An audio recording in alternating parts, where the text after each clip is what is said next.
success is the best form of response for revenge. It's proving people wrong, proving the haters wrong, even proving your friends and family wrong is one of the best forms of satisfaction that you can get. What I mean by that is when you put yourself out there on social media, especially what I find the culture in Australia is that people are going to think that you're goofy, stupid, what are you doing? You're going to be an outlier.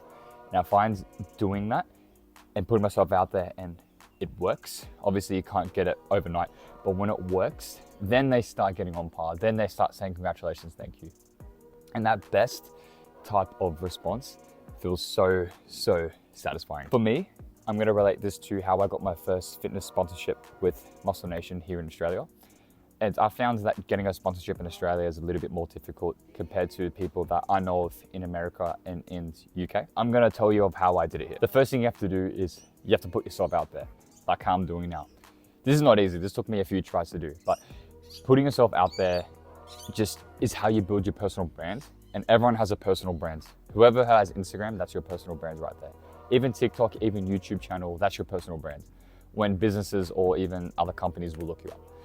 And I found putting myself out there on those platforms, and I used TikTok at the start, is how I kind of built my personal brand of showing who I am, showing my humor, showing my knowledge I have with my training and just other life stuff as well, and with a rare heart condition I have. And that's what kind of put me, I felt on the map in terms of the fitness industry. Now, what I did was back in 2021, I created my brand and my name, Andy Does Fit.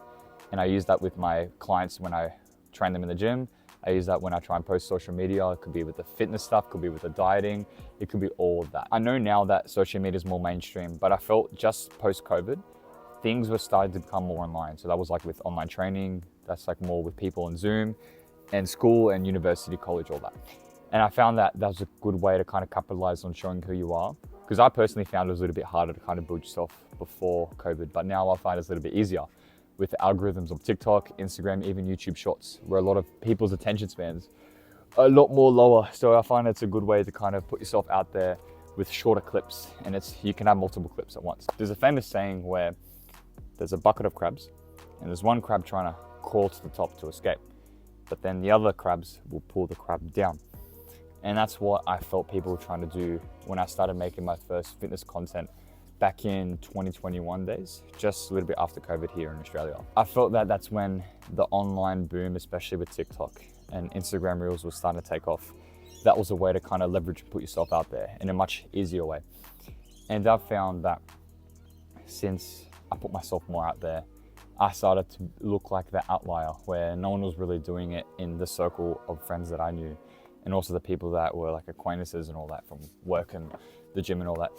And I found that I was like one of the first to do it in my area. Yeah, you get that weird look, you get that feeling of people giving you just a jealous feeling that they want to bring you down because they're the ones that can't put themselves out there. I saw the early potential in social media. And what sucks about Australia is that there's no creative funds on TikTok. It's a little bit harder to kind of make it out there. What I try to do is I try to push myself out there because I saw all the influencers in America that were getting paid, they were getting sponsorships, and they're getting so-and-so and all that. And I found that what they did, what their strategy was, and it was consistency. It was just putting themselves out there, creating a personal brand. And I thought, why not just start it, just give it a go. I literally have nothing to lose. When I was 21, I'm 25 now. When I was 21, just about to turn 22, that's when I created my brand called Andy Does Fit, which is this channel now, and I started a little bit later on YouTube, but I started posting a lot of TikToks. I was posting honestly like 2 to 3 times a day for a year straight. Even if it was videos was just garbage, I still was consistent with my uploads just to kind of keep me in check and literally keep me disciplined. Just recording little gimmicks, even in the gym after my workouts, not during my workouts. Just little stupid things, like if I went on holidays, like an example is when I went to America, Vegas, I filmed some stupid protein glitch, and that was like one of my first viral videos that took off.